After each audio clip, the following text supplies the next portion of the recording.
Hello, John Reed here, Director of Operations, here to give you an update on the RoadRunner Grill renovation project. As you can see, we've installed all the equipment, tested it, everything's working great. We've installed the beer tap system, most important item.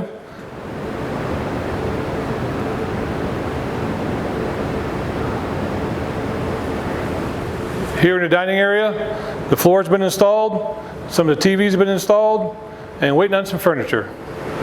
Here in the pizza area, all the equipment's been installed, the plumbing fixtures have been installed, and everything's been tested.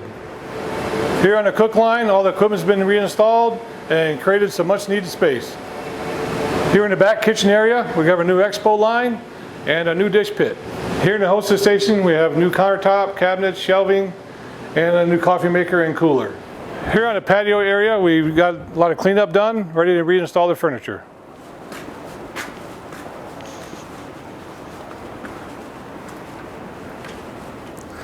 And here we are in our nearly completed entryway. Stay tuned for our next and final video brought to you by the Food and Beverage Department.